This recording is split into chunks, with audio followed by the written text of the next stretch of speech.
Welcome everyone. In this video we are going to prove that the volume of a cone is equal to 1 over 3 pi r squared h. R here is the radius, h is the height, pi is pi, 3 is 3. So we're going to prove this. And to prove this we will use calculus. So let's draw a picture and then let's get started. The picture will be a cone basically. And actually, let me erase this. We will arrive at it at the end anyways. So we have a cone like this.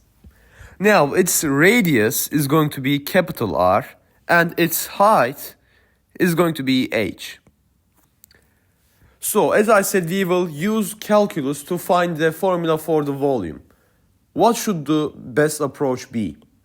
Well, my approach is choosing circular plates. Like this, for example. So, this is, well, let me do it again. This is like a cross section. Alright, we choose a cross sectional area like this. And the radius of this guy is going to be small case r. Alright, and its distance to the top will be y. So far, so good. Now, my claim is if I give a little width to this cross-sectional area, which I can call dy, if I give a tiny infinitesimal width to it, height to it, which I call dy, then I can calculate its volume. What will the volume of this cross-section be, which I can call dv, because it is a tiny volume. This will be the volume. So this is basically a cylinder, right? This is, let me draw it even. This is what we have. We have r and the height is dy. So what is the area of this? It is pi r squared. The area of the top is pi r squared times dy gives you the volume. And I proved that that pi r squared is the area of a circle. You can find that video from the cards right now, also from the descriptions part. Now we got this. This is, as I said, a tiny area, a tiny volume, excuse me. So if I basically add this, so if I add these all up using an integral, well then I can find the total volume. So let's do that. So on the left we will have, and let me erase this picture, that was the infinitesimal cross-sectional area, cross-section. The integral on the left starts from 0, goes up to the total volume. And the one on the right, well, we have dy's. So we should basically start at 0 and go all the way up to h. Okay? This y starts from 0 and it extends to h so that we cover all the volume. Now, what is this going to be? You might say, hey, pi r squared is a constant, let's take it out. But no. Pi r squared is not a constant. Pi is constant, but r changes as y changes. So we in fact need to express r in terms of y.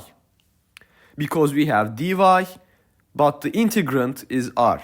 Okay, we need to change it. It is r squared, so it is r. Now, how can we do it?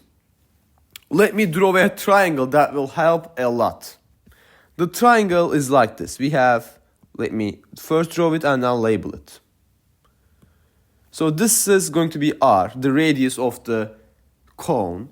This is going to be little r, the radius of the cross section that we choose.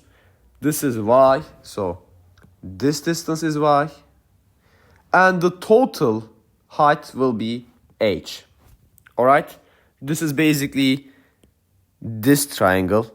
I just drew it bigger so that we can work more clearly.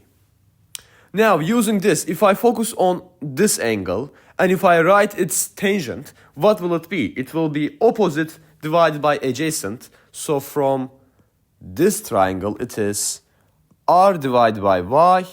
This is going to be equal to, if I focus on the entire triangle, capital R divided by h.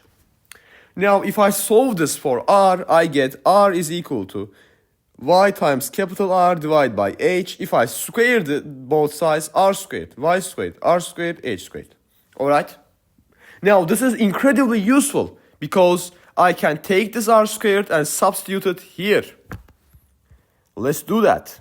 So I'm continuing here. On the left, we basically have v is equal to. On the right, we will have from 0 to h pi. Now, instead of r squared, I am substituting what we just found.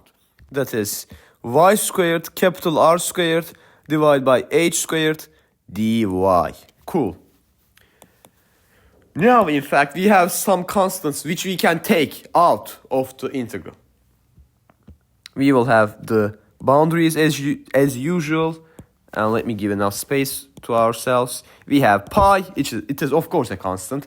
Capital R is a constant. It is the radius of the cone. It doesn't change. So we can take it out. And height h is of course constant because it is the height of the cone. It doesn't change. So inside it's just y squared dy. No, so what does this give? Let me write the constants. So inside is going to give us, we increase the power by 1, divide by the new power. So we have y cubed divided by 3. We have the boundaries h and 0. So if we plug in 0, it will be cancelled. So let's just plug in h. We will have pi r squared h cubed divided by 3. And this is going to give us, you can notice that h squared cancels, leaving us with just an h. So we have 1 over 3 pi r squared h. And that is the formula for finding the volume of a cone. I hope this video was helpful. If you have any questions, please write them in the comment section. I hope to see you in another video. Until then, take care.